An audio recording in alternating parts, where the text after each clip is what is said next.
Ladies and gentlemen, welcome back to the channel, and it's nice to see you. I have returned from Santa Ponds, and it's time to finally catch up on all things Celtic, all the things that I've missed over the past 6 days, which I'm sure you've been so desperate to hear my opinions on. Yeah, I'm sure you've been lost without me. Nonetheless, it's nice to be back, it's nice to see you, and we have a hell of a lot to talk about this afternoon, so I don't want to take up too much of your time. Let's try and do the quickest catch up that we can here, and let's get back into the rhythm of things. A well needed break, but I'm very excited to talk about Celtic once again.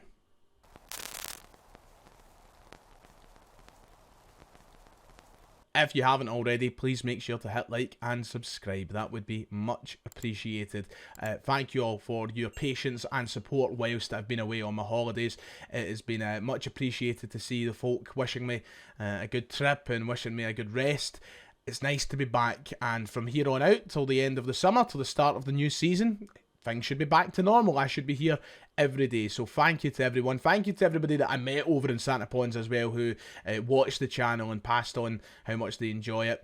You're all legends. We've got a lot to talk about today. A lot of transfer updates in the past 6 days. Some going in directions I would rather have not seen them go. So a lot of opinion to pass on today. However, before we continue, it would be rude of me not to pass on my condolences to the friends and family of Celtic legend John Clarke, who sadly passed away on Monday, aged 84. A legend to the football club and, of course, a Lisbon Lion.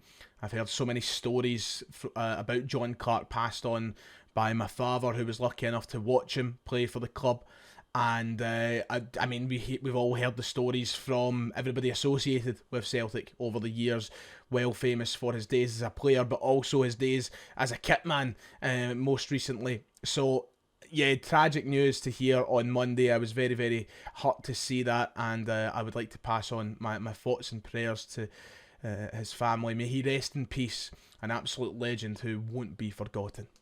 Now let's start today talking about Nicolas Kuhn, because before I went away last week, there were slight rumours doing the rounds that RB Leipzig were looking at him as a potential option in this summer transfer window, and that story developed very quickly whilst I was away, because these were the sort of headlines that came out Sunday night, Monday morning, and this was the Daily Records in particular, that the Nicolas Kuhn to RB Leipzig transfer has reached an advanced stage as Celtic tell the German club the minimum fee required to sign the winger. He's in demand, and RB Leipzig seem to be leading the chase. Now, this has raised a very split opinion amongst the Celtic supporters. You've got those who are naturally on the fence and don't know what to think, but you've got a big portion of the Celtic supporters seem to be in favour of taking the money and parting ways with Nicolas Kuhn. But then you've got ones, probably like myself, who aren't as eager to see him go because he's a quality player. So it's been a very interesting one, and one that I've been waiting to weigh in on whilst I've been away. But there were stories that came out of Germany on Sunday night, and essentially this is what you need to know. Reports from Kicker in Germany, who are a pretty reputable source in Germany, one of the better sports publications across the continent. A journalist from Kicker reported that the negotiations are at an advanced stage between both Celtic and RB Leipzig, and the reports suggest that they are looking at a price tag of £15 million. Of course, that would be up in the kind of 16-17 million euros range for Leipzig, which is pretty high in terms of Celtic exports, but one that has raised a lot of questions, and one for me that seems pretty low. I'm not going to lie. And I don't think Kicker would report on this without much truth to it. But it's one that I'm scratching my head at, because I feel like there's no rush to get rid of him when we could make even more than that in the coming season or two. That seems to be the extent of the story thus far. We haven't had any word from any of our own known or reputable journalists. We've not heard anything from the likes of Stephen McGowan or Mark Hendry on this to back up the claims in Germany that talks are at an advanced stage. But there must be something in it if they have kind of snowballed to this level of story so quickly. And Celtic could be seriously considering taking the money when you've got the likes of Benjamin Nygren about to arrive. You know, we're obviously looking at other guys like Sondre Oljaceta, Balikwisha. We'll talk about them in this video as well. Celtic might be looking at this 15 million and going, right, better to take this now and set herself up to sign across the rest of the team. But honestly, I just don't feel like it's something I'm up for. You know, and that might be controversial to some, but I just don't think it makes a lot of sense. So you've got people who are saying that Nicolas Kuhn down tools in the second half of the season, wasn't as good as in the second half of the season, and we should look to cut our losses. 15 million is a lot of money, and that we should jump at it whilst we get the chance. He might not return to the form that he showed in the first half of last season, and that this might be the best deal we get whilst he's under contract as a Celtic player. And I can get that to a certain extent. I've never been one for judging Nicolas Kuhn harshly based on the second half of the season. I've always been in defence of Nicolas Kuhn even in the second half of the season. I think he still had a lot to offer this Celtic side. But for me, a guy who is only a year and a half into his Celtic career, who has showed how good he can be, and the fact that we've made, you know, £25 million for Kieran Tierney, £20 million for Moussa Dembele, £30 million for Matt O'Reilly, I think Nicolas Kuhn could be one of those players if he just has one more season like he did last season. Teams will be put on red alert. If he can replicate his performances in Europe that he had last season into the next Champions League campaign, I think that 15 million could be doubled. Now, this is where it all comes to ifs, buts and maybes, because he could do that, he might do that. If he could do that, it'd be great, but if he doesn't, then we might lose out in 50 million. So I get why people are a bit, you know, they're jumping to take that money. But for me, I just feel like it's less than what we should be talking about right now. I wouldn't want to see him go for any less than 20 million quid if he was to leave this summer. Now, it all comes down to the player. To go back home to his home country, to play for a club who he used to have a contract at. He used to be on the books at Leipzig, to get a second chance there. That might really appeal to him, and maybe we just need to take that money. Maybe that's what he really wants. But we don't have too much to work with here. There isn't a lot more than what we've already spoke about in this video. There is talks that he would like a move back to Germany, but it's nothing concrete, it's nothing set in stone. So it's a very confusing one, a very weird one, and one that I think we'll need to watch in the next few days to see if we get any news closer to home, if we get anything from a McGowan, for example. But I don't know. I get why people might feel like we could really do with this money. When I seen it the other day, lying beside the pool in Santa Ponza, I just thought it feels like, I don't know, I feel like we'd be doing ourselves out of potential millions in the future. I hate the whole argument about him downing tools in the second half of the season. It was always going to be so difficult to replicate the form from the opening portion of the campaign. He was so good. But to have this sort of campaign, 51 games, 21 goals, 15 assists from the right wing. If you don't think that Nicolas Kuhn is a good player, you're off your head. That is unbelievable. And his Celtic career, 24 goals, 18 assists, inside 70 appearances. For a guy who is 25, had a really tough time when he first arrived at the club with his whole teeth issue and all the rest of it. I would say he's been pretty good. And I get it, like his stats did slow down. You look at his first half of the season here, goal and assist, goal. It was like every week he was kind of chipping in. And then the second half of the season, it does sort of slow down. But he still chipped in the split, 3 goals and an assist in there. He still was so important in Europe right up to that Bayern Munich game. Listen, it was natural, I think, it's natural for players to have periods where they might not be playing at the same pace they were previously. And it looked as though that kind of caught up with him in the tail end. But I think he's a great player. And listen, if 20 or 25 million was on the table, I'd probably say, you know what, let's take it, let's go for it. But I just think we're missing out on potential millions in the future. So we'll wait and see where it goes. I really like Nicolas Kuhn as a player. I still think that these reports need more to them before I'm saying that it looks a cert. But it's definitely one to keep an eye on. So we're waiting for Celtic to make the first big signings of the summer window. Ross Doohan obviously arrived over the last couple of days, and Celtic got their content out of that. But in terms of outfield players and big signings, we still await them to start coming.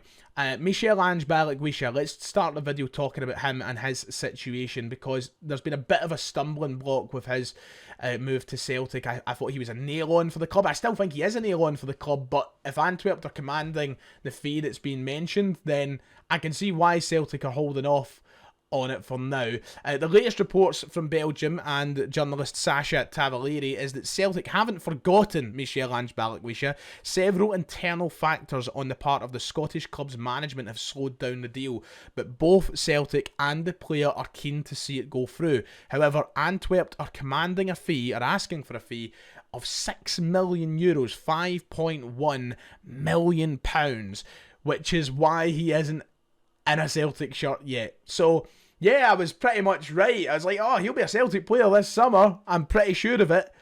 But honestly, I can understand why the club are holding out. And I don't mean to sound like a bold bootlicker, because you know me, I never try to be on this channel. Balikwisha has one more year left on his current Antwerp contract. To pay £5.1 million for a guy with a year left on his deal who's suffered quite a few injuries in recent years would seem a bit much, and I must admit, I get it. I still think it will happen. I still think he'll be a Celtic player, but Antwerp need to come down on that price. There is no way that they can ask for £5 million when the player is actively wanting away and he's got a year left on his deal. I think that Balikwisha will do everything in his power to make the move happen. He will push this move through, and I think Antwerp will be forced to lower that asking price.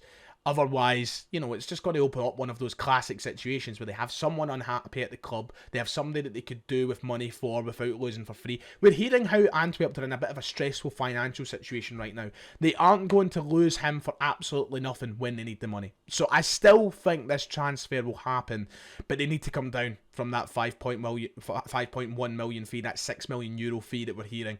I think Celtic are well within their rights to say no to that. As much as I would love to see him as a Celtic player and as much as I want us to sign him, that's a lot of money for a guy with a year on his deal when there is uncertainties around his fitness situation. I think he'll be fine. He played the majority, if not the whole final stretch of that Belgian season, the most intense part of the Belgian league campaign, and looked fine. But the last thing you want to do is spend $5 million on somebody who might come in and pick up a big leg injury and he's out for 4 or 5 months. We've already got that with Jota right now. I understand Celtic holding off right now. I really do. But I think it will happen. Just Antwerp, stop arsing about it. Talking about wingers though, we still await the official announcement of Benjamin Nygren, but we know that is going to happen. It should happen in these next few days. In fact, maybe keep your eye out on that July 1st date. Hopefully it's before then, but they might hold off. Benjamin Nygren deal done. Contract signing until 2029 apparently, with an option to 2030 according to Fabrizio Romano. A €1.5 million fee, which is less than what we reported on the channel before I went away. We were hearing it could be as much as €2 million. That's around £1.3 million. This is a steal, by the way. I'm very excited to see Benjamin Nygren come to the club. I think he'll be a great player for us. For that fee, we're getting an absolute bargain here. So his announcement should be sometime in the coming days. But he definitely is signing for the club. I met so many people over the Saturday points. Is it happening? Is it happening? Yes, it is happening. Just a wee bit of patience needed on this one.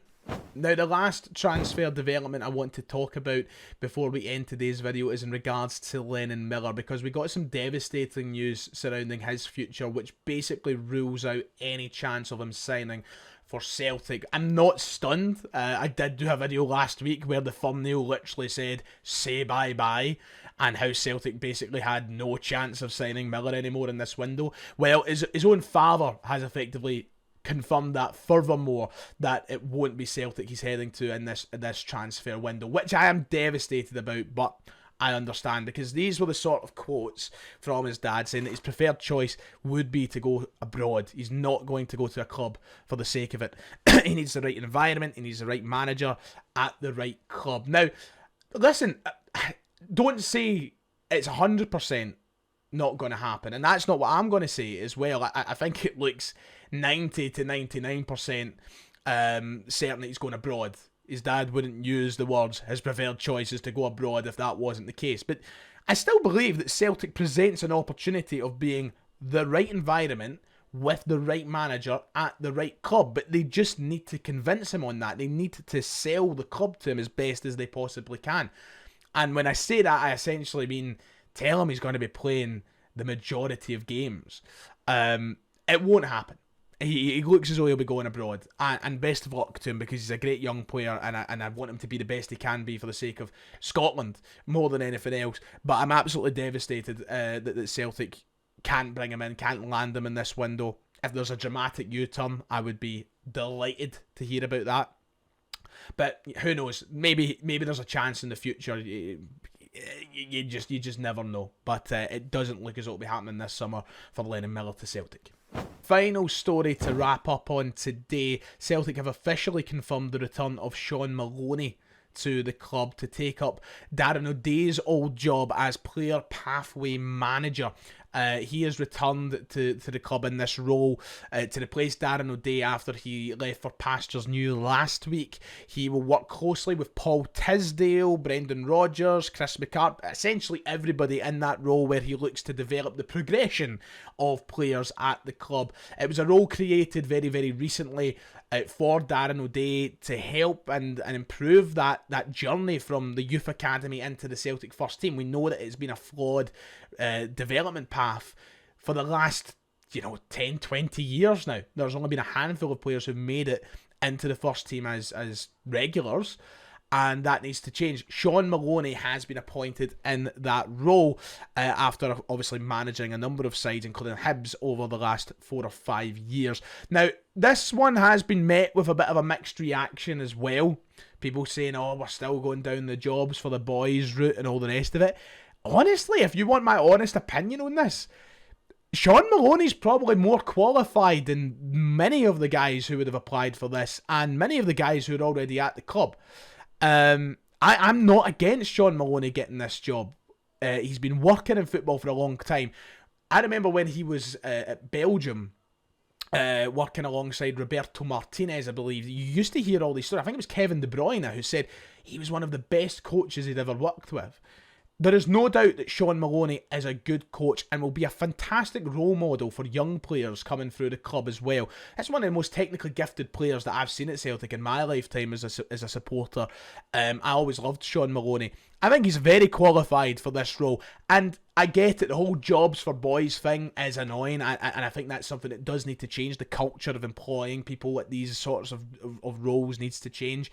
But it could have been far worse than Shaun Maloney. Like they could have put Charlie Mulgrew into this role. They could have put Paul Caddis into this role. They could have put anybody. But Shaun Maloney is someone with proven experience at different levels, at international level. And you can read the article for yourself to see what he says and what the club say as well in relation to him becoming the player pathway manager. Right, I'm back, and I've been yapping far too much for my own liking, to be quite honest, so I'll let you go and enjoy the rest of your evening. We're back in business and should be every day throughout summer, as many days as we can be throughout summer, and hopefully the ball is rolling with transfers and signings soon too. If you've enjoyed, like and subscribe, God bless, and I'll see you all next time.